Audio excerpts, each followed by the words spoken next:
He was bleeding out on 50-pound sacks of rice, pointing a silver pistol at her heart. And the 5-year-old girl clinging to his side was the only reason Biara didn't run. The smell hit Biara first. Sharp copper cutting through the basement's usual damp odor of dust and fermenting cabbage. It was 2:14 a.m., and the crushing weight of a double shift at the Golden Lotus BBQ hung on her shoulders like a wet wool coat. She had just unlocked the heavy steel door to the dry storage room, expecting the comforting silence of her secret sanctuary, the place where her yoga mat was hidden behind the inventory. Instead, she found a bloodbath. The man in the ruined bespoke suit was pale, sweat-slicked, his breathing ragged. But what stopped Biara's heart wasn't the gun shaking in his grip. It was the terrified little girl curled into his side, shivering and covered in blood that wasn't hers. Biara took a step back, instinct screaming at her to flee upstairs, to run out into the rain and forget she ever saw this. The man's head snapped up. It was an effort that clearly cost him, but his eyes, they were focused. Deadly. Even dying, he looked like a predator cornered in a trap. He spoke then. Not in English. Not even in the standard Korean the kitchen staff used. He spoke in a jagged, clipped code used by the Seoul Parengs, a dialect of street slang and old-world formal honorifics that was supposed to be dead. Balgilil dolio, animyon jugumida. Turn your feet around, or it is death. He assumed she was just a waitress, just a janitor who would hear foreign words and run in terror. Biara looked at the gun. She looked at the blood spreading toward the corner where she slept. Then she looked at the little girl, whose wide eyes were begging for help without making a sound. Biara didn't run. She didn't scream. She stepped fully into the room. The man's finger tightened on the trigger. His eyes widened in shock as Biara raised her hands, palms open, and spoke. She answered him. Not in English, but in his own code. Her accent was flawless, the linguistics degree she'd abandoned years ago rising to the surface like a weapon. I live here, she said. The harsh syllables rolling off her tongue. If you shoot me, you are shooting the only person who has the key to lock this door from the inside. The police are coming. The fire is coming. I am the only wall between you and the grave. The man, Joongi Han, and the dragon of the north side, stared at this homeless waitress in a grease-stained apron as if she were a ghost. His gun wavered. His eyes rolled back. The blood loss finally won. Safe, he whispered, the gun clattering to the concrete. Keep, Bora. Safe. Then he collapsed into the darkness. Biara stood there for a heartbeat, trembling. She looked at the unconscious killer, the weeping child, and the open door to the hallway. She stepped inside, pulled the heavy steel door shut, and turned the deadbolt. Click. Biara didn't just lock the world out. She locked herself in with the devil. And just like that, the trap is set. Welcome back, my midnight wanderers and secret keepers. Before we see if Biara survives the night, take a second to make sure you're subscribed. Hit that like button and let me know in the comments. Where in the world are you hiding out tonight? I love watching our little family of dark romance lovers grow across oceans and time zones. Every share helps us keep bringing you these stories of high-stakes danger and the passion that burns through it. So, get comfortable. Check the locks on your doors, and let's get back to the basement. The silence in the storage room was deafening. Biara leaned her back against the cold steel of the door, her heart hammering against her ribs like a trapped bird. What have I done? The question bounced around her skull, useless and terrified. She had just locked herself in a 10-by-10 concrete box with a dying mob boss and a gun. A small whimper cut through the dark. It's okay, Biara whispered, her voice shaking. She fumbled for her phone, turning on the flashlight. The beam cut through the gloom, illuminating the scene in harsh white light. The little girl, Bora, hadn't moved. She was still clutching the man's lapel, her face buried in his blood-soaked shirt. Biara knelt beside them, the cold dampness of the floor seeping instantly into her jeans. She ignored the expensive gun lying inches from her knee and reached for the man's neck. His skin was burning. Fever heat, radiating off him in waves, but beneath the heat his pulse was thready and fast. He was bleeding out. "I need to check him," Biara said softly to the child. She switched to Korean, her voice gentle. "Little one, I need you to let go. I need to help your uncle." Bora looked up. Her face was streaked with tears and grime, but she understood the language of comfort. Slowly, with trembling fingers, she released her grip on the suit jacket. Biara moved fast. She didn't have a medical bag. She didn't have sterile equipment. She was a waitress living in a storage closet. But she knew this inventory better than she knew her own history. She grabbed a bottle of high-proof soju from a crate, the expensive stuff the manager kept for VIPs. She grabbed a stack of clean bar towels. Then, she reached into the hidden pocket of her backpack and pulled out the small sewing kit she used to mend her apron. Needle, thread, alcohol. It was barbaric. It was dangerous. It was all they had. Biara used the heavy kitchen shears from her belt to slice open the man's shirt. The buttons popped, skittering across the floor like hail. The wound was ugly, a jagged tear just below his ribs. But it was a through and through. The bullet hadn't stayed inside. "Okay," Biara breathed, pouring the alcohol over her hands, then over the needle. "Okay." She poured the soju directly onto the wound. Joongi Han's body jerked violently, a guttural groan ripping from his throat, even in his unconscious state. His hand lashed out blindly, grabbing Biara's wrist with a grip like iron. Biara gasped, almost dropping the needle. His eyes fluttered open, glassy, unfocused, black as the deepest parts of the ocean. He looked at her, really looked at her, trying to piece together the blurry image of the woman hovering over him. His phone, tucked into the inside pocket of his ruined jacket, buzzed. It wasn't a ringtone. It was a singular jarring alert tone. Joongi's hand trembled as he tried to reach for it, but his strength failed. His arm dropped back to the floor. "Read." "It," he rasped. The command was weak, but the authority was still there. Biara hesitated, then pulled the sleek black device from his pocket. The screen was cracked, but legible. There was no text message, just an audio file icon. She pressed play. A voice crackled through the speaker. It was distorted, heavy with static, and speaking that same complex rapid-fire code. "The exits are covered. The rats are in the trap. Burn the building down if you have to. No survivors." The color drained from Biara's face. She looked at the ceiling, imagining the restaurant above them, imagining the gasoline, imagining the fire. She looked down at Joongi. He was watching her, waiting for the confusion, waiting for her to ask what the gibberish meant.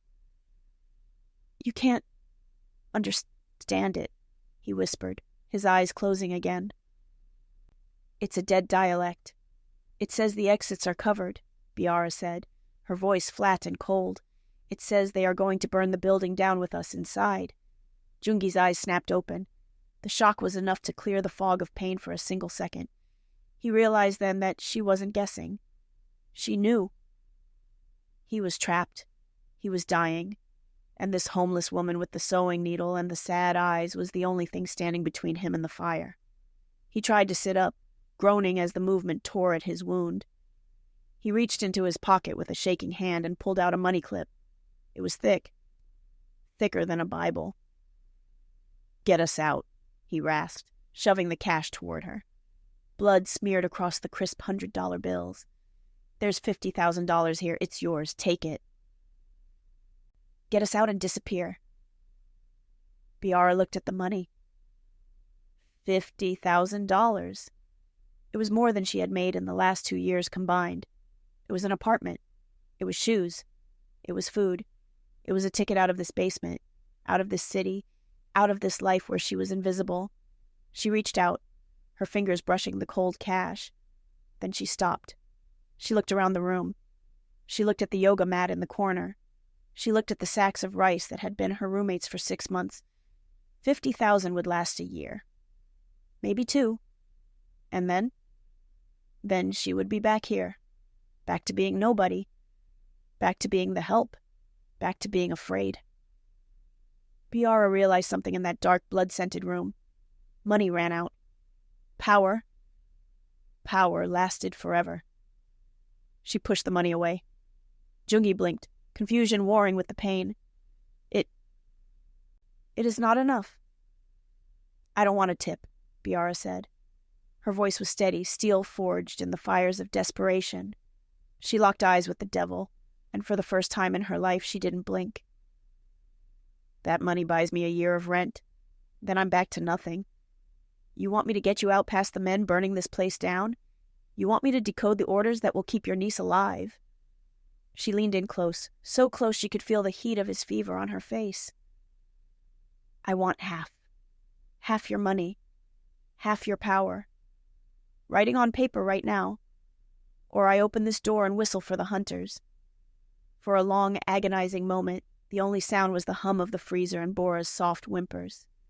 Joongi stared at Biara, searching for fear, searching for a bluff. He found neither.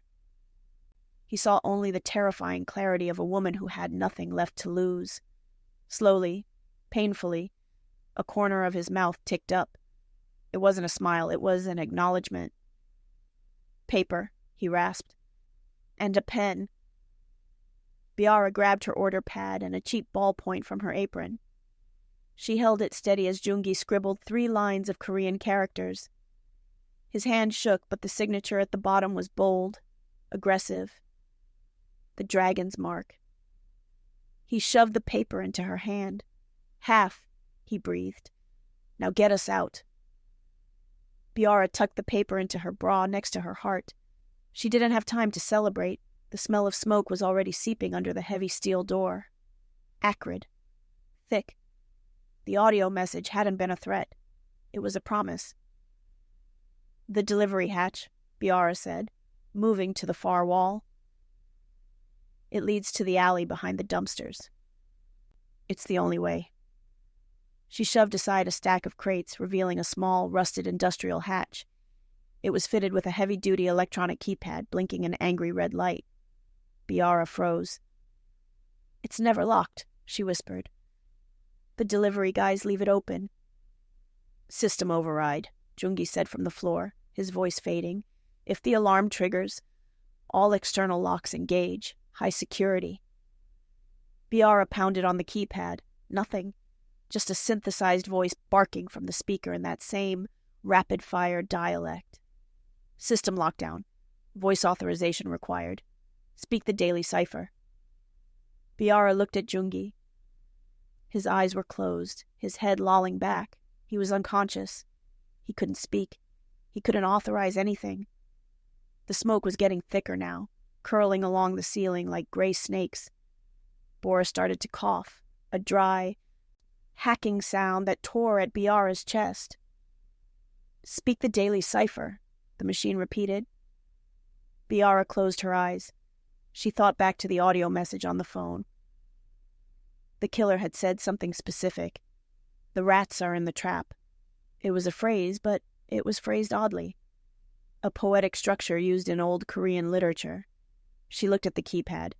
It wasn't asking for a password.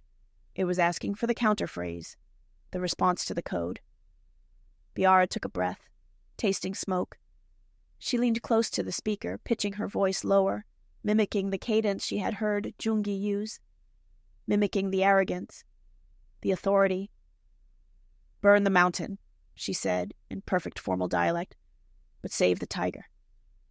Silence. Then, a green light. The hatch clicked and hissed, popping open a few inches. Cold, wet night air rushed in, mixing with the smoke. Wake up. Biara grabbed Joongi's collar, shaking him. We're moving.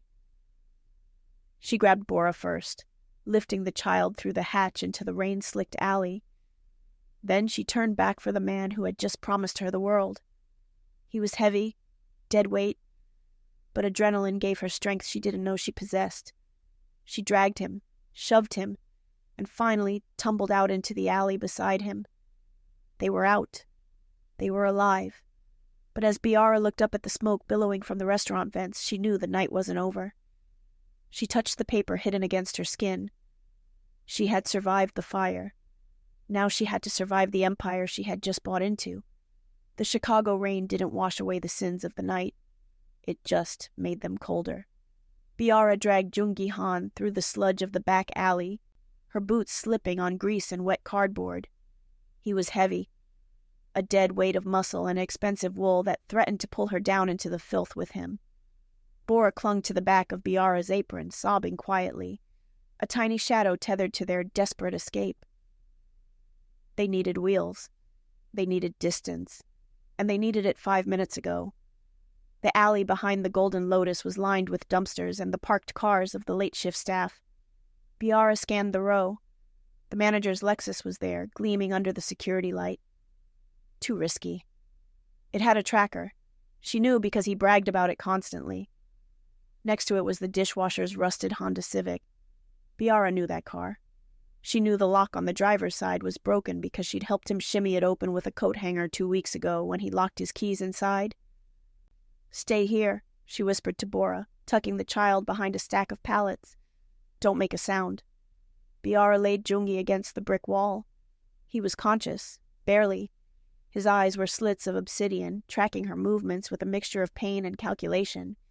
He watched as she approached the Honda, pulled a hairpin from her messy bun, and jimmied the lock mechanism with a practiced flick of her wrist.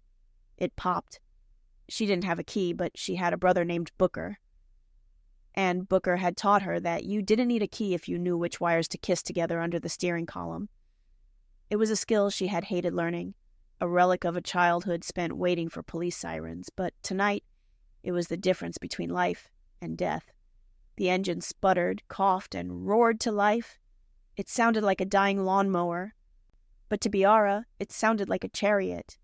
She shoved Joongi into the passenger seat, his long legs cramping in the small space. She buckled Bora into the back, covering the shivering child with a pile of dirty laundry the dishwasher had left on the seat. "Where?" Biara gripped the wheel, her knuckles white. "Where is safe?" Joongi's head lolled against the headrest. Blood was soaking through the fresh bandages she had just applied. "No." "Safe houses," he rasped. "All compromised. Go to the blind spot." "The what?" "Under the I-90 overpass, the maintenance yard." Biara didn't ask questions. She threw the car into reverse and peeled out of the alley just as the first tongue of orange flame licked up the side of the restaurant building. In the rearview mirror, she saw the back door kick open. 2 men in dark raincoats stepped out. Guns raised. They were too late. Biara was already a ghost in the traffic. The drive was a blur of adrenaline and paranoia. Every pair of headlights behind them looked like a hit squad. Every siren made her heart stop. But the maintenance yard under the I-90 overpass was deserted, a graveyard of rusted plows and salt trucks hidden from the city lights by the massive concrete belly of the highway. It wasn't a home. It wasn't warm. But it was dry, and it was dark. Biara killed the engine. The silence that rushed back in was heavy, filled only by the rhythmic thumping of tires overhead and the ragged sound of Joongi's breathing. She turned in her seat. "We're here. We're safe." Bora didn't answer. The little girl had curled into a ball beneath the laundry, her thumb in her mouth, her eyes wide and staring at nothing. Biara's heart broke. She knew that look. She had worn that look when she was 5, watching her mother cry over bills, watching Booker get dragged out of the house by angry men. "Hey," Biara said softly, reaching back to stroke the girl's matted hair. "Are you hungry?" I think I have magic peaches." She reached into her apron pocket. She had stolen a can of peaches from the storage room right before they left. She popped the tab. The sweet, syrupy smell filled the stale air of the car, cutting through the scent of blood and wet dog. Bora sniffed. She sat up slowly. "Eat." Biara handed her the can and a plastic spoon she found in the glove box. "It makes you invisible to bad guys. That's a secret rule." Bora took a small bite, then another. The sugar seemed to bring a little color back to her gray cheeks. In the front seat, Joongi was watching them. His head was turned to the side, his gaze fixed on Biara. The fever was making his eyes bright, almost luminescent, in the shadows. He wasn't looking at her like a waitress anymore. He wasn't looking at her like a tool he could use. He was looking at her like he had never seen a woman before. "You are good with her," he whispered. The words were slurred, heavy. "I raised myself," Biara said, turning back to face him. She pulled the bottle of soju from her bag. She'd grabbed that too. "And I raised my brother until he got too big to listen. Drink." She held the bottle to his lips. He drank, grimacing as the alcohol burned his throat. "My sister," Joongi said, the admission quiet, almost lost under the noise of the highway. "Bora's mother. She was the soft one. She hated this life. Hated me for being part of it." "She's dead?" Biara asked, blunt. "Tonight, at the table, she took the bullet meant for me." His hand clenched into a fist on his thigh. "I grabbed Bora. I ran. I left my sister's body on the floor of a BBQ restaurant." The grief in his voice was a physical thing, jagged and raw. Biara looked at this man, this killer who commanded armies, and saw the crack in the armor. He wasn't a monster. He was a man drowning in guilt. "You saved the part of her that mattered," Biara said. She reached out, intending to check his temperature, but her hand lingered on his forehead. His skin was hot, but the contact felt electric, grounding. "You saved her daughter. That counts." Joongi leaned into her touch, just a fraction of an inch, a surrender. "Does it?" "It has to," Biara whispered. "Ocheyo, or else we're just surviving for nothing." For a moment the car felt like a tiny suspended world, a strange, broken family unit huddled together against the dark.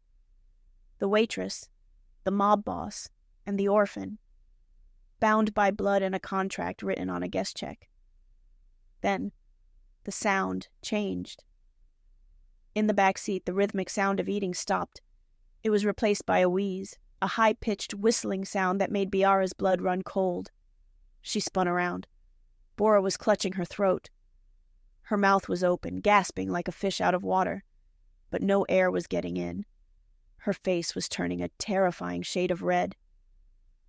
The can of peaches dropped from her hand, syrup spilling onto the seat. "Bora?" Biara unbuckled her, pulling the child into her lap. "Bora, look at me. Breathe." The girl shook her head, panic in her eyes. Her chest heaved, ribs straining against her skin, but nothing happened. "What is it?" Joongi tried to twist around, agony flashing across his face. "What's happening?" "She can't breathe." Biara checked the girl's mouth. "Clear. No food. No obstruction. It's not the peaches. It's tight. Her chest is tight." "Asthma," Joongi gasped, the realization hitting him like a blow. "She has severe asthma. The basement smoke triggered it." "Where is her inhaler?" Biara demanded, patting down the girl's pockets. "Joongi, where is the bag?" Joongi's face went white. "The restaurant. We left it under the table when the shooting started." Biara cursed, a string of words that would have made a sailor blush. She held Bora tighter, feeling the child's terror vibrating through her own bones. This wasn't just a cough. This was an attack. A bad one. Bora's lips were already starting to turn blue. "She needs albuterol," Biara said, her mind racing. "She needs a nebulizer. Now." "Hospital," Joongi said, reaching for the door handle. "Take her." "No." Biara grabbed his arm. "Think." The audio message said, "No survivors." "They are watching the hospitals. They know you have the girl. If I walk into an ER with a gunshot victim's child, the police call the hunters and we all die." "She dies if we do nothing," Joongi roared, the effort making him cough up blood. Biara looked at Bora. The girl's eyes were rolling back. The wheeze was becoming a silent struggle. "I can get it," Biara said. "There's a 24-hour pharmacy 3 blocks from here. I know the night clerk. I can get an inhaler." "You have no prescription," Joongi argued. "They won't sell it." "Watch me." Biara shoved the car door open. The rain hit her instantly, soaking her to the bone. "Keep her sitting up. Do not let her lie down. Talk to her. Keep her awake." "Biara." Joongi grabbed her wrist. His grip was weak, trembling. He reached into his pocket and pulled out the blood-stained money clip again. "Take it. Bribe them." Biara took the cash this time. She shoved it deep into her apron. "If I'm not back in 15 minutes, she said, looking him in the eye, "take the car. Leave me." "No," Joongi said. It was a vow. "We wait." Biara slammed the door and ran. She ran through the rain, her boots splashing through puddles that looked like oil slicks. Her lungs burned, her legs screamed, but all she could hear was that high-pitched wheeze. Keep Bora safe. That was the deal. The pharmacy was a beacon of fluorescent misery on the corner of 5th and Main. Biara skidded to a stop outside the glass doors, wiping the rain and grime from her face. She tried to smooth her hair. She tried to look less like a woman who had just crawled out of a burning building and more like a tired older sister. She pushed inside. The bell chimed, a cheerful, mocking sound. The store was empty except for a security guard dozing by the magazines and the pharmacist behind the high counter. He was new. Not the guy she knew. This man was young, sharp-eyed, wearing glasses that reflected the harsh lights. Biara marched to the counter. "I need an albuterol inhaler. Ventolin, Pro-Air, anything." The pharmacist didn't even look up from his computer. "Prescription?" "I don't have it on me," Biara lied, leaning over the counter. "My niece is in the car. She's having an attack. It's bad. Please." "I can pay cash." The pharmacist looked up then. He took in her appearance, the soot-stained apron, the wet hair, the wild look in her eyes. He saw the Golden Lotus logo on her chest. "I can't dispense without a script, miss," he said, his voice bored. "Store policy. Go to the ER." "I can't go to the ER." Biara lowered her voice. "She can't breathe. Just sell me one. I have money." She pulled out a $100 bill from the clip. "Keep the change. Just give me the plastic tube." The pharmacist's eyes narrowed. He looked at the $100 bill. It was stained with something dark, something rusty. Blood. He stepped back. His hand moved below the counter. "I think you need to leave," he said, his voice tighter, "before I call the police." Biara saw his eyes flick to the silent alarm button. Panic flared in her chest, hot and bright. But she crushed it. Panic wouldn't save Bora. She looked around. The pharmacy was lined with shelves. Behind the counter on the rack, she saw the blue boxes. Inhalers. Right there. 5 feet away. She looked at the pharmacist. He was a stickler. A rule follower. He wouldn't be bribed. He wouldn't be charmed. So, Biara stopped being a waitress. She started being the partner of a mob boss. She leaned in, her face inches from the plexiglass divider. She dropped the desperate act. Her face went cold, hard, stone. "You speak Korean?" she asked. The pharmacist blinked, surprised. He was Asian American, but she was guessing. "What?" "I asked if you speak the language of your grandfather," she said in perfect, biting Korean. He froze. "Good," she continued in the dialect, "because I am going to tell you what happens next. You're going to put that box on the counter. I am going to leave this money, and you are going to forget you ever saw me. Because the man waiting in my car, he isn't sick. He's the dragon. And if his niece stops breathing, he won't call the police. He will come in here and burn this store to the ground with you inside." It was a bluff. A massive, terrifying bluff. Joongi couldn't walk, let alone burn a store, but the pharmacist didn't know that. He looked at this woman who spoke the gangster dialect with perfect fluency, whose money was stained with blood, whose eyes held the absolute certainty of violence. He swallowed hard.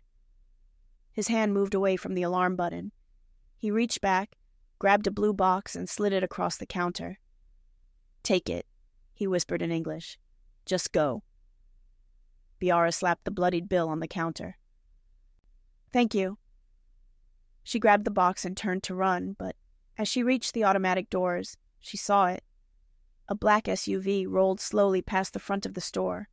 It didn't look like a police car. It had tinted windows and no plates. It slowed down as it passed the pharmacy, the passenger window rolling down. Biara threw herself behind a display of greeting cards. Her heart hammered against the floor tiles. The SUV lingered for a second, then accelerated away into the rain. They were hunting. They were grid-searching the neighborhood. They knew she hadn't gone far. Biara crawled to the door, waited until the taillights vanished, and then sprinted back into the night. She reached the underpass 3 minutes later, gasping for air, clutching the blue box like a holy relic. She ripped the car door open. Bora was slumped against Joongi's chest. Her eyes were closed. The wheezing had stopped. "Bora?" Biara screamed, tearing the packaging open with her teeth. Joongi looked up. He was gray, terrified. She stopped making noise just now. Biara didn't hesitate. She shook the inhaler, primed it, and jammed it into the little girl's mouth. "Breathe, baby, come on." She pressed the canister. Puffs of medicine shot into the girl's throat. Nothing. "Come on." Biara pressed it again. She rubbed the girl's sternum. "Bora, wake up." A second passed. An eternity. Then, a gasp. Bora's body arched. She sucked in a breath. Ragged, deep, desperate, then another, then a cough. Biara slumped against the steering wheel, tears finally spilling over. "She's okay. She's okay." Joongi let out a breath that sounded like a sob. He rested his forehead against the child's hair. "You did it." "We have to move," Biara said, wiping her face with her sleeve. "I saw a black SUV. They're circling the blocks. They know we're in this radius." "Where?" Joongi asked. "We have nowhere." Biara looked at the rain lashing the windshield. She thought about the $50,000 in her pocket. She thought about the promise of power. But right now, they didn't need power. They needed a ghost. "I have a brother," Biara said quietly. "Booker. He lives in the projects on the south side. It's a war zone. The police don't go there. Your enemies won't look for a billionaire in a tenement block." "Can you trust him?" Joongi asked. Biara hesitated. She thought about Booker's gambling, his debts, the way he looked at her like she was an ATM machine. "He's blood," she said, starting the engine.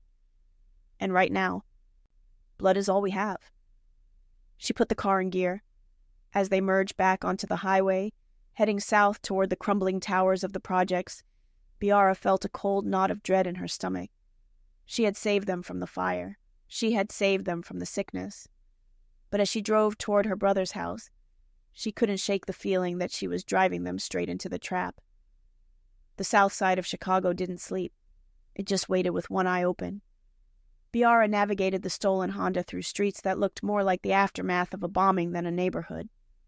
The streetlights here were shattered glass skeletons, leaving long stretches of road swallowed by darkness. The potholes were deep enough to swallow a tire, jarring Joongi's wounded side with every impact. "We're close," Biara whispered, though she wasn't sure who she was reassuring, Joongi, the sleeping child, or herself. She pulled up to the curb, a block away from the towering, monolithic housing project known locally as the Stacks.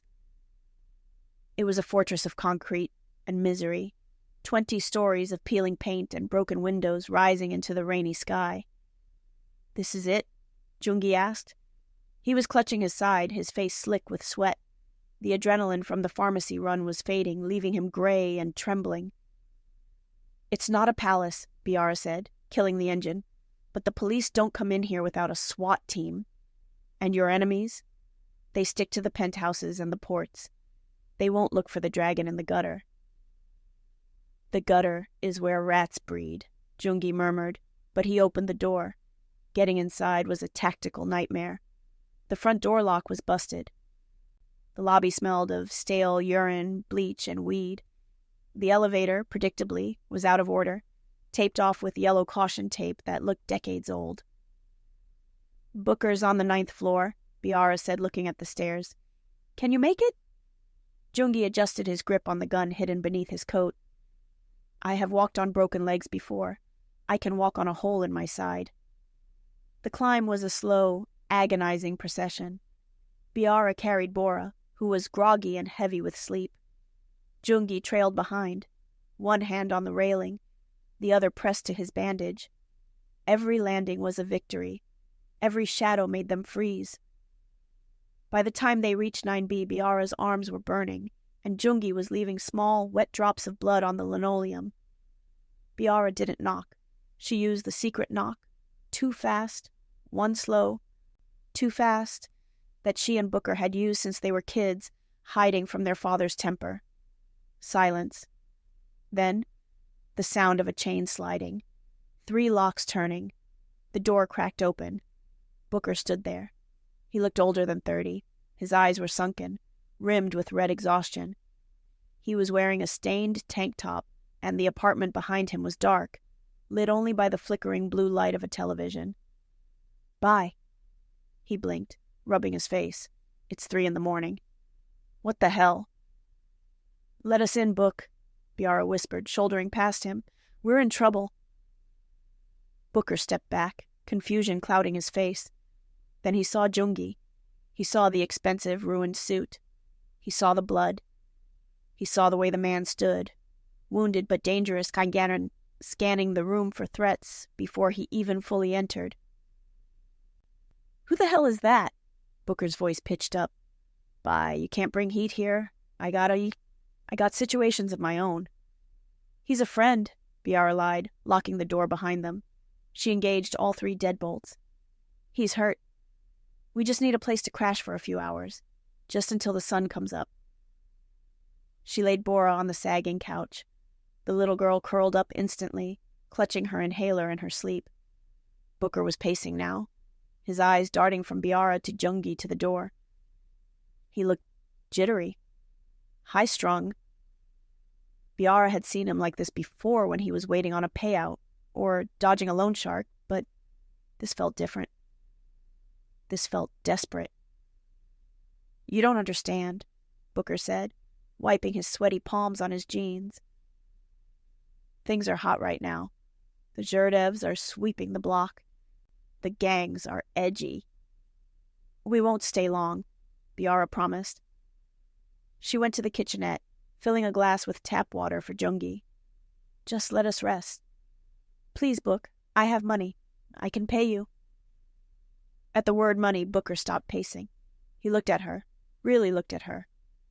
"Money?" 50,000, Biara said softly. She patted her apron pocket. "I have cash. It's yours. Just let us stay." A strange expression crossed Booker's face. Relief? No. Something sharper. Hunger. 50 grand, he muttered. He looked at Joongi again. This time he wasn't looking at the blood. He was looking at the watch on Joongi's wrist, a Patek Philippe worth more than the entire building. He was looking at the ink creeping up Joongi's neck. "He's Korean," Booker said. It wasn't a question. "Yeah," Biara said, handing the water to Joongi. So, I got a text an hour ago," Booker said. His voice went quiet. Too quiet. Everyone in the underground got it. Mass blast from the Chongpakpa, from the Zhurdevs, from everyone. Biara's stomach dropped. "Booker." "They're looking for a Korean man," Booker continued, taking a step back toward the hallway table. "Wounded, wearing a suit, and a black woman, a waitress." Joongi set the glass down. He didn't make a sound, but his hand moved inside his jacket. "Booker, listen to me." Biara stepped between them. "Don't do this. The bounty is $2 million, Bai, Booker said. His voice cracked. $2 million. He picked up his phone from the table. He turned the screen toward them. It was a wanted poster, crude and digital, flashing with the promise of a payday that would change a life. I owe people, Booker said, tears welling in his eyes. I owe bad people. They're going to break my legs, Bai. They're going to kill me. This is God. This is a miracle. I am your sister, Biara screamed. You would sell me? No.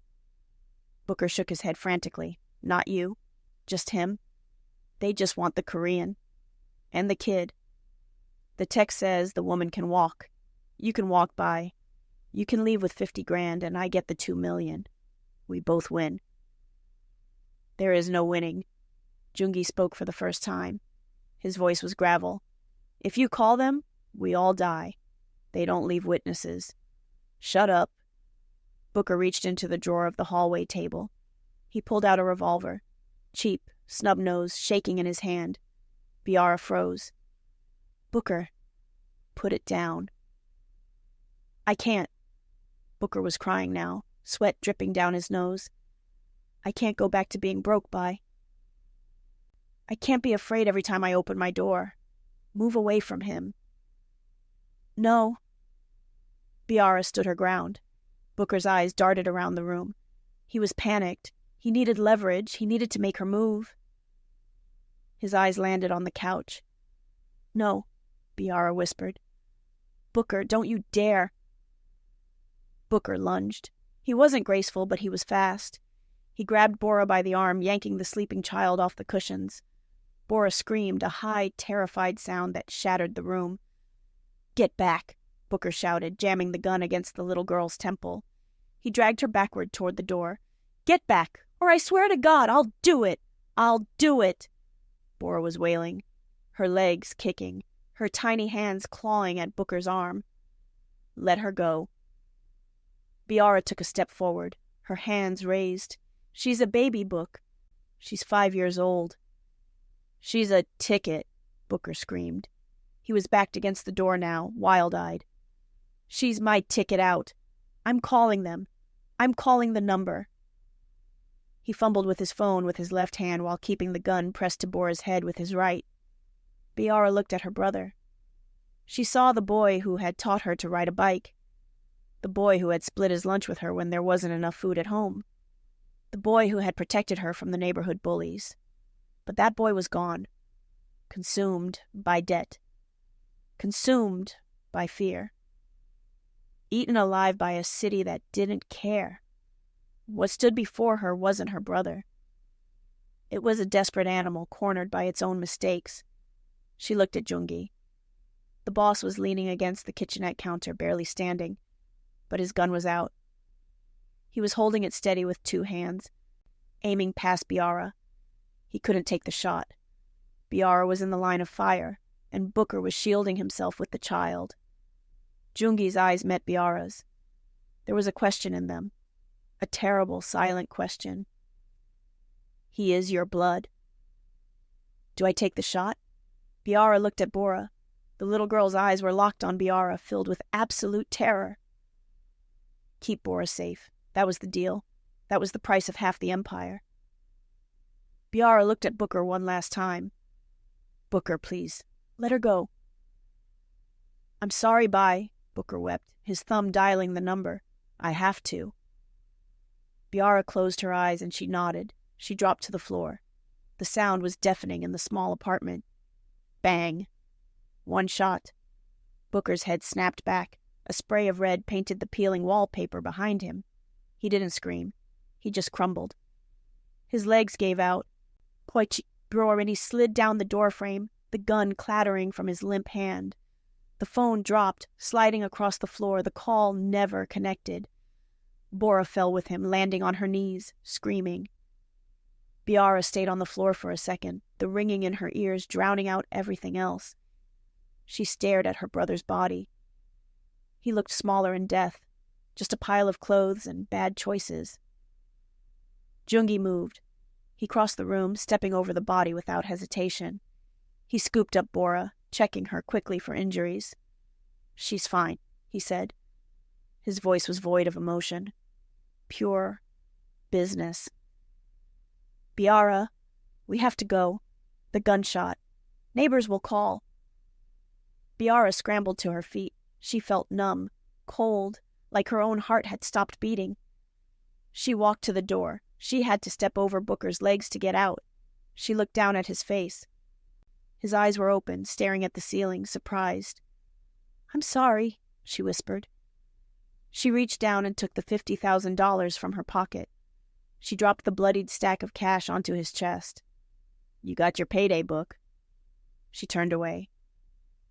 Joongi was waiting in the hallway, holding the sobbing child. He watched Biara emerge, his face grim. He didn't offer comfort. He didn't offer false words. He knew what she had just done. She had traded her past for her future. She had cut the last tie that bound her to this life. "Can you drive?" he asked. Biara looked at her hands. They were steady. Terrifyingly steady. "Yes," she said. "Then drive," Joongi said. "We are ghosts now."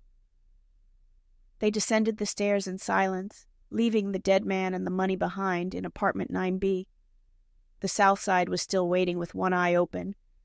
But Biara wasn't afraid of the dark anymore. She had just become part of it. The city limits of Chicago blurred into the indistinguishable gray of the industrial outskirts.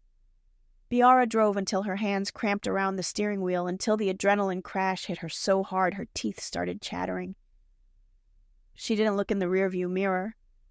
She knew what she would see if she did: the ghost of apartment 9B, the phantom echo of a gunshot, and the face of a brother who had chosen money over blood. Joongi didn't speak. He sat in the passenger seat, pressing a fresh towel from the back seat against his side. He watched the road, but every few seconds his eyes flicked to Biara. He was assessing her, watching for the break, watching for the moment she would pull the car over and scream. But Biara didn't scream. She just drove. They found the Starlight Motel huddled off exit 44 like a dying animal. The neon sign buzzed with a headache-inducing hum, the letter L flickering on and off, turning the name into Starlight. It was the kind of place where people went to hide, or to die, or to buy things that couldn't be sold in the daylight. It was perfect. Biara parked the stolen Honda around the back, wedging it between a dumpster and a rusted pickup truck. She killed the engine. "We are here," she whispered. Her voice sounded brittle, like dried leaves stepping on concrete. Joongi nodded. He reached into the back seat and scooped up the sleeping Bora. The child was heavy, dead weight in her exhaustion, but Joongi held her like she was made of glass. They paid cash for a room at the far end of the row, room 112. The night clerk, a man with yellow eyes and a cigarette dangling from his lip, didn't ask for ID. He just looked at the $100 bill Biara slid across the counter, looked at the blood on Joongi's coat, and slid a key back. He had seen worse. The room smelled of stale smoke, bleach, and desperation. The carpet was a suspicious shade of brown, and the wallpaper was peeling in long sunburned strips. But there was a lock on the door and a heavy curtain on the window. Biara locked the door. She engaged the chain. She shoved a heavy wooden chair under the handle. Then, and only then, did she let her shoulders drop. Joongi laid Bora on the bed closest to the wall. He took off her shoes, covered her with the thin, scratchy blanket, and brushed a strand of hair off her forehead. For a killer, his hands were agonizingly gentle. Then he turned to Biara. "You are shaking," he said. Biara looked down at her hands. They were trembling so violently she couldn't make a fist, and they were red, stained with the blood of the man she had just left on a linoleum floor. "I need to wash," she whispered. "I need to get it off." She stumbled into the bathroom. The fluorescent light flickered, casting a sickly green pallor over the cracked tiles. Biara turned on the tap. The water sputtered, brown at first, then clear and freezing cold. She shoved her hands under the stream. She scrubbed. She used the tiny bar of motel soap, digging her fingernails into her skin until it burned, until it turned raw and pink. But the feeling wouldn't go away. The feeling of the money clip hitting Booker's chest. The feeling of betrayal. She didn't hear the door open. She just felt the presence. Heat. Strength. Joongi stood behind her. He reached out and turned off the tap. The sudden silence was louder than a scream. "Stop," he said. His voice was rough but soft. "You will scrub the skin off your bones, Biara. It is gone." "It's not gone," she choked out, staring at the drain. "He was my brother, Joongi. He taught me how to tie my shoes. He was going to kill a 5-year-old for a lottery ticket." "He was already dead," Joongi said. He stepped closer, trapping her between his body and the sink. "Not physically, but the man you knew? The brother? He died a long time ago. The city ate him. Tonight was just the funeral." Biara turned around. They were inches apart in the tiny, grimy bathroom. She could smell the gunpowder on him, the metallic tang of his own blood, and beneath it all, the scent of expensive sandalwood, soap, and rain. She looked up at him. His face was gray with pain, sweat beading on his forehead, but his eyes were clear. They were looking at her with an intensity that made her breath catch. "You saved us," he said. "You made the choice that kings are afraid to make. You chose the future over the past." "I feel like a monster," she whispered. Joongi raised his hand. His fingers, calloused and scarred, brushed against her cheek. He traced the line of her jaw, wiping away a stray tear. "Then you are a monster," he murmured. "And so am I. We are the monsters who keep the children safe while the angels sleep." The touch sent a jolt of electricity through Biara's body, shattering the numbness. It was sudden, overwhelming heat. She didn't think. She couldn't think. She leaned into his hand, closing her eyes, desperate for contact that didn't hurt, for a touch that wasn't violent. Joongi's thumb brushed her lip. His breathing hitched. "Biara," he warned, his voice dropping to a growl. "Do not look at me like that." "Why?" she breathed, opening her eyes. "Because I am a man who has nothing to offer you but blood and running. Because if I kiss you now, I will not be able to stop. And you deserve better than a dying mob boss in a cheap motel." "I don't want better," Biara said, grabbing his lapels. "I want to feel alive. I just watched my life burn down, Joongi. Make me feel like I'm still here." She pulled him down. The kiss wasn't gentle. It was a collision. It tasted of grief and adrenaline and desperation. Joongi groaned, a sound torn from his chest, and his arms wrapped around her, pulling her flush against him. He kissed her like he was drowning, like she was the only air left in the world. Biara's hands tangled in his hair, pulling him closer. For a moment, the motel room disappeared. The hunters disappeared. Booker disappeared. There was only this heat, this fire, this man who made her feel powerful instead of invisible. His hand slid down her back, pressing her hips against the sink. The gun in his waistband dug into her stomach, a cold reminder of who he was, but she didn't care. She wanted the danger. She wanted him. Then a sound shattered the world. A sharp digital ping. Joongi froze. He pulled back, his chest heaving, his lips swollen and red. His eyes were blown wide, blown black with desire. But the soldier in him had already taken over. "The phone," he whispered. Biara blinked, disoriented. The phone. The encrypted device they had taken from the restaurant. It was sitting on the edge of the sink where she had left it. It pinged again. A notification. Joongi stepped back, his hand instantly going to his weapon. He picked up the phone. "The file is decrypted," he said, his voice flat. "The final translation." The algorithm finished running. The moment was gone. The heat evaporated, replaced by the cold dread of reality. Biara smoothed her apron, her hand shaking for a different reason now. "Play it," she said. Joongi tapped the screen. A voice filled the tiny bathroom. It wasn't the distorted, masked voice from earlier. It was clear, crisp, feminine. and it was speaking Korean. Joongi, my love, my regret. If you are hearing this, it means you survived the fire. I'm impressed. I always knew you were hard to kill. Biara watched Joongi's face, all the color drained from it. He looked like he had been struck by lightning. Did you really think you could leave? The voice purred. Did you think you could take the brat and play house? The syndicate needs a king, Joongi. And if the king refuses to rule, then the queen must rise. The voice paused. A soft, chilling laugh. I am coming for you. I know about the maintenance yard. I know about the Honda. I know about the South Side. You are predictable, darling. You always run to the same shadows. Give me the girl, and I will make your death quick. Keep her, and I will peel the skin from your bones.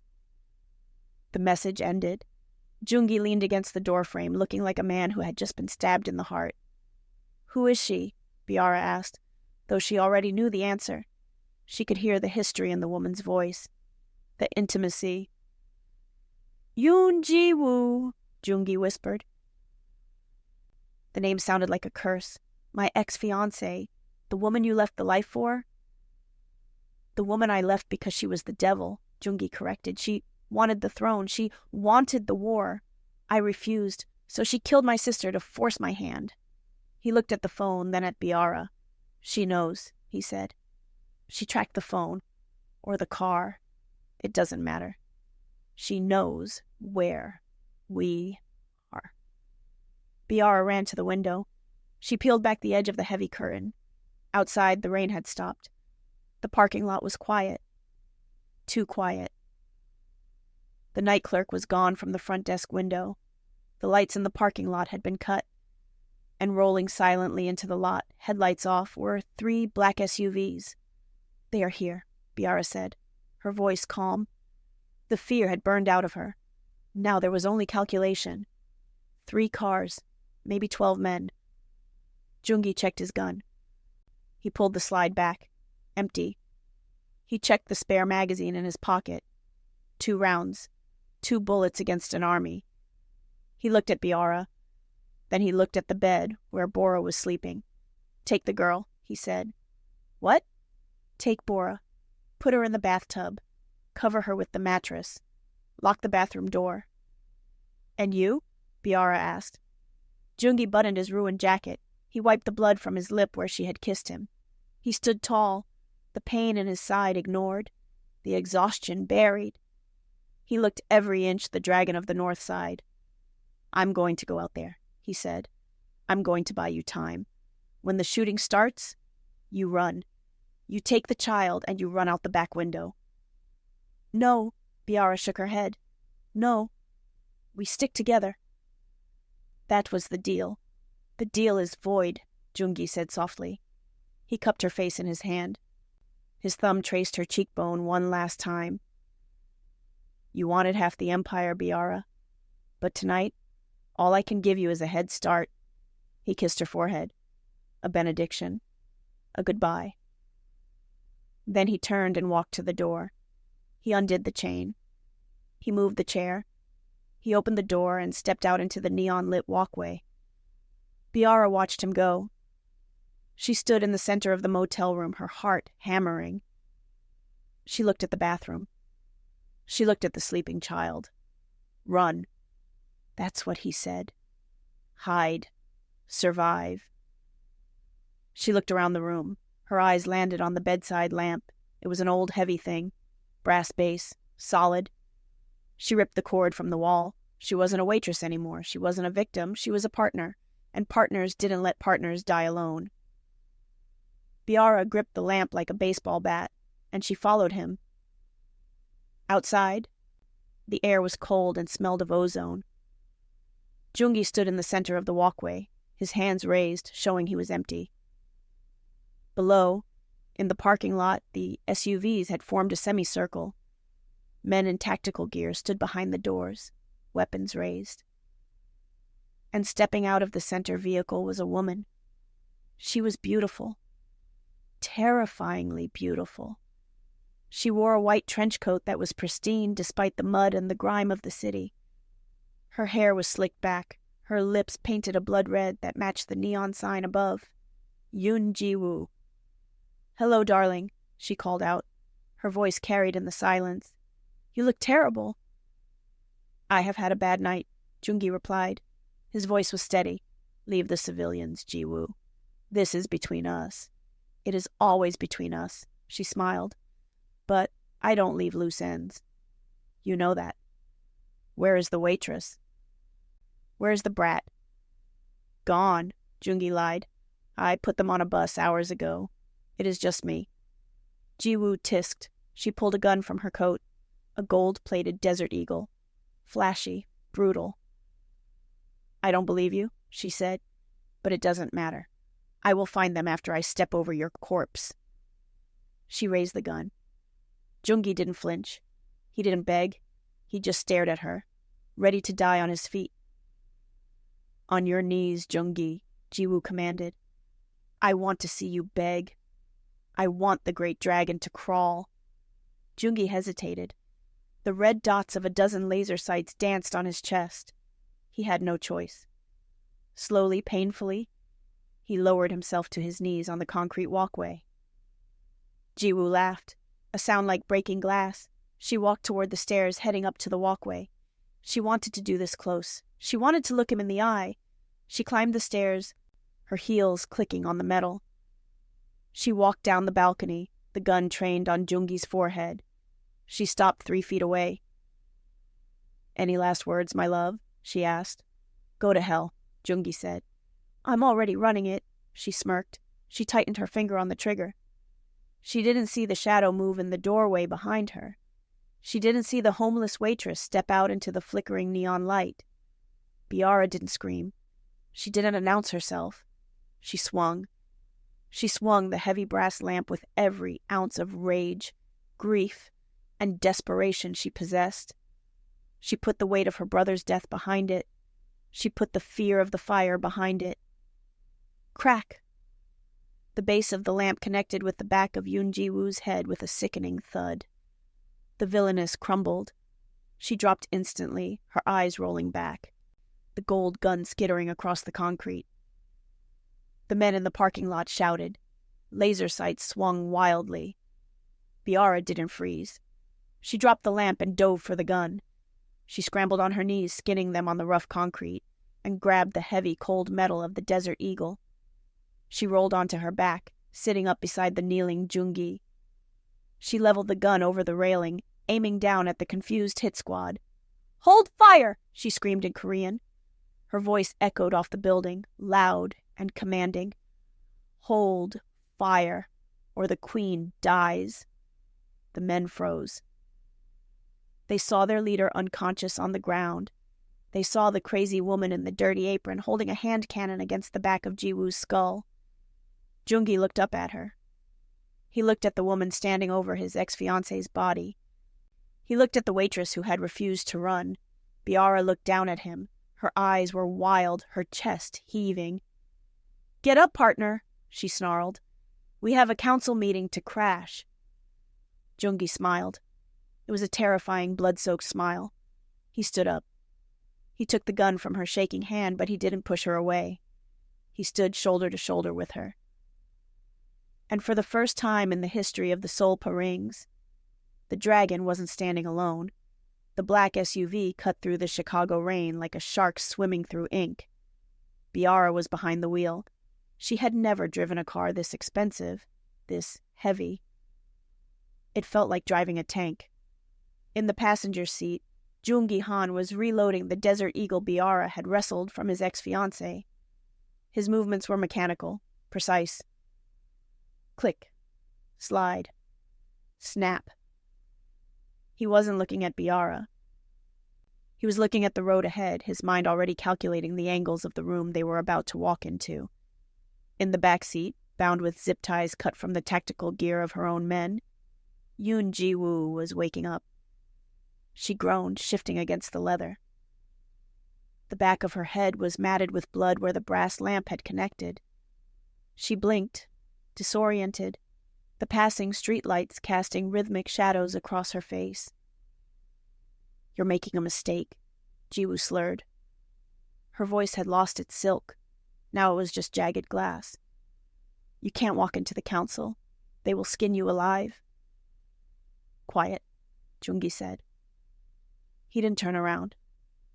They think you're dead, Joongi, she spat. They've already divided your territory.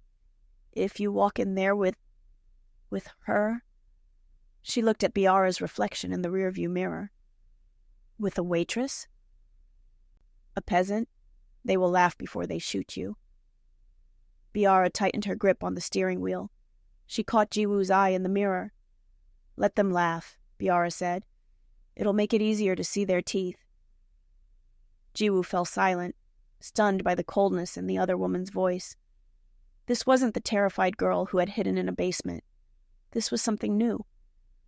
Something forged in the fire of apartment 9B. Where are we going? Jiwoo whispered. Full circle, Joongi answered. The Golden Lotus. Biara glanced at him. The restaurant? It burned down. The basement didn't, Joongi said. And neither did the tea house next door. The council meets where the tea is poured. They will be there waiting for confirmation of my death. Biara nodded. She pushed the accelerator. The engine roared, responding to her rage. They dropped Bora off 3 blocks away at an all-night diner. Biara knew the waitress there, an older woman named Mrs. Gable who had lost 3 sons to the streets and took no nonsense from anyone. Biara put a stack of bloodied hundreds in Mrs. Gable's hand and whispered, If we aren't back in 2 hours, call the police. Tell them the girl is yours. Leaving Bora was the hardest thing Biara had ever done. It felt like leaving a piece of her own heart in a vinyl booth, but she couldn't take a child into the slaughterhouse. They arrived at the tea house at 4:04 a.m. It sat adjacent to the blackened, smoking ruins of the Golden Lotus. The fire trucks had gone, leaving behind a skeleton of charred wood and the smell of wet ash. But the tea house was pristine. A traditional structure dropped into the middle of the industrial district, surrounded by a high stone wall. 2 guards stood at the iron gates. They wore suits, earpieces, and expressions of absolute boredom. They straightened up when the black SUV screeched to a halt. They reached for their weapons when Joongi stepped out. He looked like a nightmare. His suit was shredded, his shirt was red with dried blood, and his face was pale as death. But he walked with the stride of a king returning to his castle. Open the gate, Joongi commanded. The guards hesitated. They looked at each other. They looked at the gun in his hand. Then, slowly, terrified, they punched the code. The iron gates swung open. Biara dragged Jiwoo out of the back seat. She shoved the villainess forward, the barrel of the Desert Eagle pressed against her spine. Jiwoo stumbled, her pristine white coat now smeared with grime.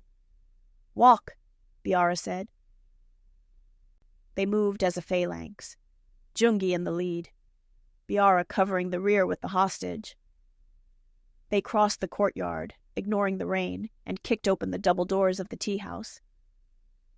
The room inside was silent. It was a long, low hall lined with tatami mats and paper screens. At the far end, kneeling around a low lacquered table, were 12 men. The council, the elders of the Solpa rings. They were drinking tea from delicate porcelain cups. They were discussing the division of assets. They were discussing the future of the North Side.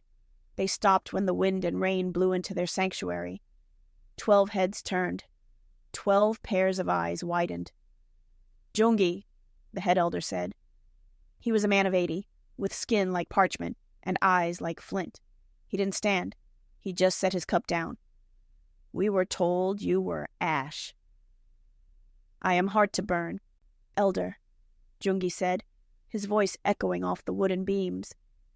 And yet, the elder gestured to his ruined state, you look like a corpse walking, and you bring... He looked at Biara. He looked at her dirty apron, her wild hair, the gun in her hand. He curled his lip in disgust. You bring stray dogs into the House of Silence? She is not a dog, Joongi said, stepping forward. She is the reason I am standing here. She is a liability, Jiwoo shouted, finding her voice. She twisted in Biara's grip. Look at him. He is weak. He let a civilian compromise the operation. He let a waitress into our world, the council murmured. The younger members looked at each other, their hands drifting toward the weapons concealed in their jackets. Jiwoo was playing to their prejudices. She was playing to the old code. A code that said outsiders were to be silenced, not crowned. He broke the law, Jiwoo screamed, desperate now. He endangered the purity of the syndicate. He chose a peasant over his own blood. Enough, the head elder said. He looked at Joongi. Is this true? Did you bring an outsider into our affairs? I did, Joongi said calmly. Then the penalty is death, the elder said. For both of you. The guards in the corners of the room raised their submachine guns. The air grew heavy, charged with the static of impending violence. Biara's heart hammered against her ribs. She looked at the guns. She looked at the old men who held the power of life and death in their wrinkled hands. She realized then that a gun wouldn't save them. Bullets wouldn't save them. This wasn't a physical fight. It was a cultural one. She shoved Jiwoo to her knees, and she stepped forward. She walked past Joongi. She walked into the center of the room, into the kill box.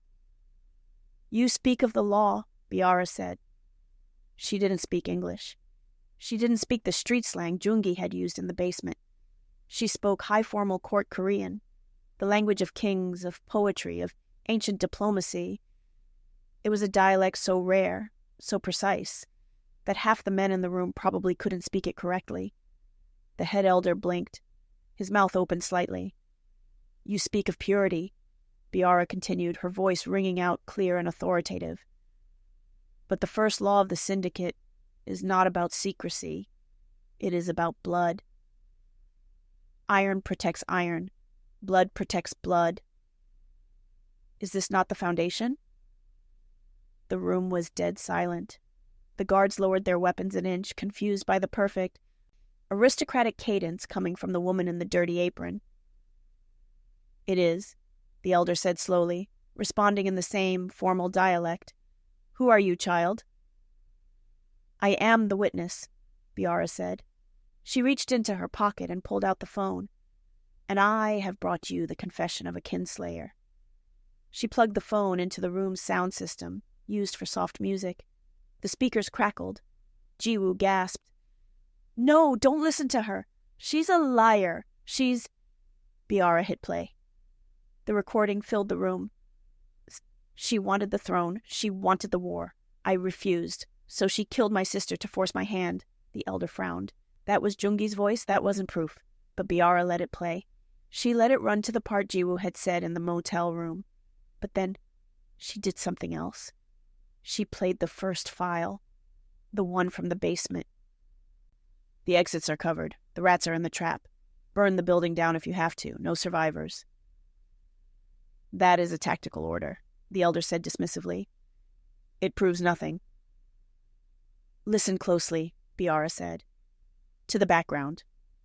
She turned the volume up. In the background of the recording, faint but audible, was a sound. A rhythmic, mechanical beeping. That is a heart monitor, Biara said. From a hospital room. She looked at Jiwoo, who had gone pale as a sheet. 3 days ago, Biara said, translating the noise into a narrative, Joongi's sister, Bora's mother, was in the hospital for a checkup. Jiwoo visited her. She visited her to threaten her, to tell her to make Joongi accept the crown. Biara pulled up a second file. A voicemail she had found deep in the phone's trash folder while Joongi drove. She played it. I'm sorry, Joongi. She wouldn't listen. She said you wanted peace, so I removed her. I removed the weakness, and now you have no reason to be soft. The voice was unmistakably Yoon Ji-woo's, and the confession was absolute. She hadn't just killed a rival. She had killed a member of the family. She had killed the sister of the boss. Kinslaying, Biara said, the word hanging in the air like a guillotine blade. She spilled the blood of the inner circle to advance her own station. She broke the iron law. She is not a queen. She is a parasite. Biara turned to the head elder. She didn't bow. She stood tall, meeting his gaze with the ferocity of a woman who had killed her own brother to protect a child. "I am the one who saved the air," Biara said. "I am the one who carried the dragon out of the fire. I am the one who translated his will when he could not speak. Now I ask you, Elder of the High Table, does the parasite live, or does the syndicate clean its house?" The elder looked at Biara. He looked at the dirt on her face, the fire in her eyes, and the absolute mastery of his own language falling from her lips. He looked at Jiwoo, who was shivering on the floor, defeated not by a bullet, but by a waitress with a linguistics degree. The elder turned his cup over. A signal. "The parasite dies," he whispered. The guards didn't hesitate. They turned their weapons on Jiwoo, but Joongi stepped forward. "No," he said. "She is mine." The guards stepped back. Joongi walked to Jiwoo. He looked down at the woman he had once loved, the woman who had turned his world into ash. "You wanted the old ways," Joongi said softly. "You wanted the brutality. You wanted the dragon." Jiwoo looked up, tears streaming down her perfect face. "Joongi, please. I did it for us." "There is no us," Joongi said. "There is only the dead." He raised the Desert Eagle. Bang. It was over. Yoon Ji-woo fell forward. The silence that followed was heavy, final. The rain of the old code lay bleeding on the tatami mats. Joongi holstered the gun. He didn't look back at the body. He turned to the council. "The debt is paid," he said. "The traitor is gone." "And the outsider?"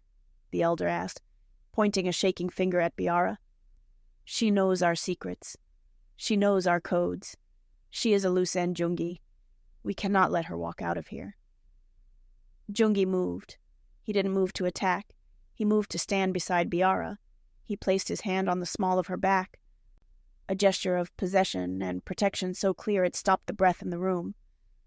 "She is not an outsider," Joongi said. His voice was iron. "She is the one who deciphered the betrayal. She is the one who protected the bloodline." He looked at Biara. He looked at the woman who had demanded half his empire in a basement and then earned every cent of it in blood. "She is my partner," Joongi declared. "She owns 50% of my vote, 50% of my assets, and 100% of my loyalty." He scanned the room, meeting the eyes of every man at the table. "Anyone who touches her, touches me. Anyone who questions her, questions the dragon. Are we clear?" The head elder looked at Joongi. Then he looked at Biara. He saw the intelligence in her eyes. He saw the strength. He saw the future. He picked up his teapot. He poured a second cup. He pushed it across the table toward Biara. "Sit," the elder said. "The tea is getting cold." Biara looked at the cup. She looked at Joongi. He nodded, a barely perceptible dip of his chin. Biara untied her dirty, blood-stained apron. She let it drop to the floor, covering the blood of the woman who had tried to kill her. She walked to the table. She sat down at the right hand of the devil. And she took a sip. The reign of the queen had begun. 6 months later, the view from the 45th floor of the Han Tower was crystal clear. The rain had finally stopped. Biara sat at the heavy obsidian desk, wearing a tailored emerald silk suit that screamed power. She signed the final document with a flourish. Biara Washington, co-owner. The office door opened and Joongi Han walked in. The limp was gone. The wound in his side had healed into a silver scar only she got to see. He looked less like a corporate shark and more like a king at rest. Holding his hand was Bora. "Auntie B!" The 5-year-old let go and sprinted across the plush carpet. Biara spun her chair, catching the girl in a hug. The wheeze was gone. The terror was gone. Bora smelled like strawberry shampoo and sunshine. "Did you learn your Hangul today?" Biara asked. "Yes," Bora beamed. "And Uncle Joongi taught me how to glare at people until they go away." Joongi shrugged, a playful smirk touching his lips. The press was waiting in the lobby. It is a necessary life skill. He walked over to the desk, resting his hip against the edge. "It is done?" "It's done," Biara said, handing him the thick leather folder. 50% of the Solpa Ring's legitimate assets. Real estate, tech, shipping, it's all in my name. Joongi tossed the folder onto the couch without opening it. "You didn't even look," Biara noted. "I don't need to look. You read the fine print, Biara. I am just the muscle." He reached into his pocket. "I have something for you." Instead of a diamond, he pulled out a piece of wrinkled paper stained with dried brown blood. It was the order pad slip she had given him in the basement 6 months ago. "You kept it," Biara whispered. "I keep my promises," Joongi said softly. "You asked for half the money, half the power, half the empire." He stepped around the desk, pulling her out of the chair. He rested his forehead against hers. "I tried to give it to you, but the math didn't work." "Why not?" "Because I cannot give you half of something that is already entirely yours." He kissed her. It wasn't desperate like the motel. It was slow, claiming, a seal on a deal that would last a lifetime. When he pulled back, Biara looked at the man who had once pointed a gun at her chest. She looked at the little girl drawing breath easily in the corner. She looked at Joongi in the eye and smiled. "I told you I wanted half the empire," she whispered, her hand resting over his heart. "But you gave me the whole world." And that, my dark hearts, is how the Waitress became the queen. Biara didn't just survive the fire. She built a castle from the ashes. It just goes to show, sometimes the most dangerous thing you can do is demand what you're worth.